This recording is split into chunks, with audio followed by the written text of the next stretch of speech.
dimension, je dirais, qualitative de ces parcours. C'est-à-dire quel levier a permis d'initier un nouveau parcours de conversion, même si ce n'est pas du tout lui qui a fait la vente, mais il a eu le mérite d'initier. C'est ça qui nous intéresse, parce que les leviers d'acquisition qui concrétisent les conversions sont toujours les mêmes. C'est le SIA, c'est le retargeting, c'est l'affiliation si vous en avez avec des codes promo. Donc ok, c'est pas ça qui nous intéresse. Ce qui nous intéresse, c'est quel est le bon mix pour aller chercher du nouveau client. Cyril, juste par rapport à cette expérience, est-ce qu'on peut avoir quelques chiffres clés avant Darwin et après en termes d'acquisition? On va le faire d'une manière simple. Avant, il y a 2 ans de ça, la vente directe individuelle chez Cap Vacances, ça représentait à peu près 26% du total. Maintenant, ça en représente 49%. D'accord. C'est énorme. Alors attention, c'est pas forcément une transaction qui se termine sur Internet, c'est l'ensemble de l'acquisition qu'on fait par rapport au digital. Pour vous donner un dernier chiffre, je parle très fortement des brochures, parce qu'en gros, on a besoin de contrer en fait l'ensemble des très grosses marques. 97% en fait, de tout le recrutement brochure se fait par le web. C'est-à-dire qu'on rentre vraiment dans le truc. Et après, c'est tout le travail de segmentation et de travail un peu comme un commercial, mais là par des emailing, etc., qui le font. Donc en gros, vraiment, c'est 26% il y a 2 ans, 2 ans et demi, 49% là. Et Cyril, pour les personnes qui sont dans la salle, quel serait le message ou le conseil que vous souhaiteriez faire passer par rapport à votre expérience? Le message, c'est qu'on ne sait pas. C'est qu'il faut des chiffres factuels. En fait, il y a deux messages pour moi. Il y a un premier message qui est le client, qu'il faut identifier. Tout ce qu'on va nous imaginer, c'est forcément le contraire que va faire le client. Premier point. Donc il faut des chiffres pour savoir repiloter la chose. Ça, c'est le premier message. Et le deuxième message, alors c'est ce qu'on commence à faire sur Cap Vacances, c'est d'être toujours en veille sur les nouveaux outils, les nouvelles pratiques. Comment vous faites pour être en veille? Il faut être curieux, il faut soit avoir des agences qui viennent voilà, sur un certain nombre de leviers. Darwin nous accompagne. On a une cellule de R&D qui nous sert justement à alimenter nos clients sur la veille techno, de nouveaux outils, etc. Et puis après, on parle des études, des choses comme ça. Je vais reprendre l'exemple du mobile. Le mobile, en fait, tout le monde en parle. Effectivement, de plus en plus de gens utilisent le mobile. On a ça.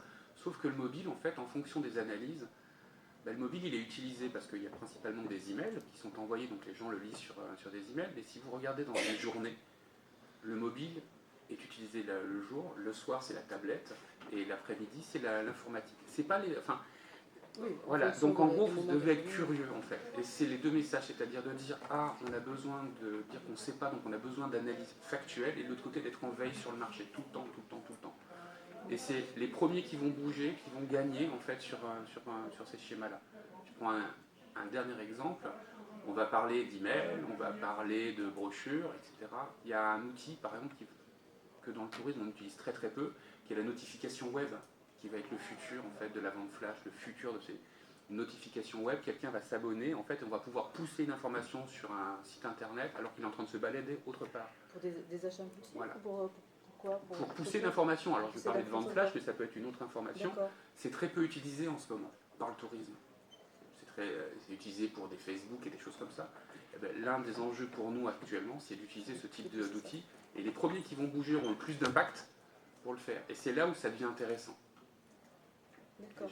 Alors, on va passer le micro à Alexandre. Alexandre, c'est quoi les défis que vous devez relever au quotidien quand on est dans le big data, en fait? Alors, moi, mon principal défi, c'est... Ma société fait de l'espionnage. Pas peur des mots. C'est de l'espionnage pour dire à l'un ou à l'autre s'ils sont moins chers que leurs concurrents. Donc, c'est ça. Le principe, c'est nos difficultés, c'est d'aller chercher la donnée. Comme je vous dis tout à l'heure, c'est des volumes importants et c'est plus le traitement de la donnée. Après, on réfléchit aussi à comment faire parler cette donnée, puisque, comme je le dis régulièrement à mes clients, acheter de la donnée pour acheter de la donnée, ça ne sert à rien. Si derrière, vous n'avez pas les capacités, les ressources pour, analyser cette donnée, pour en sortir des enseignements, et 2, mettre en place les actions qui vont permettre d'améliorer la situation, ça ne sert à rien, ça reste dans un placard. Donc notre deuxième défi, une fois qu'on a récolté et traité cette donnée, c'est de pouvoir avoir des éléments, et on va faire appel à ce qu'on appelle l'intelligence artificielle, pour trouver les bons éléments, les bons enseignements à pousser à nos clients. Voilà. C'est aujourd'hui ce sur quoi on réfléchit. D'accord. François, aujourd'hui, si on souhaite se différencier dans le tourisme, il faut miser sur quel type de levier? Je reprends un point qui est important, qui a été évoqué, c'est la notion de multi-touch et la notion de parcours, qui est vraiment cruciale dans le secteur du tourisme. On est sur des cycles de décision avant de réserver ses vacances qui font une quarantaine à une soixantaine de jours. Si on s'en tient uniquement au digital, je crois qu'on consulte entre 20 et 40 sites internet différents au cours de cette période avant de faire une réservation. On a tous le même parcours, on a tous la même façon de réserver des vacances. On va sur Google, on regarde les avis des voyageurs sur TripAdvisor, on compare les prix sur des comparateurs de prix. Et au final, ce qui fait la différence, c'est le prix, bien sûr, qui est un point important, mais c'est aussi toute l'explication du produit et toute l'identification de mon comportement de voyageur par rapport au produit que je suis en train de consulter. Il y a un point qui est extrêmement important là-dedans, c'est que le niveau d'information dont on va avoir besoin à chacune des étapes de ce parcours va être extrêmement différent à chaque fois.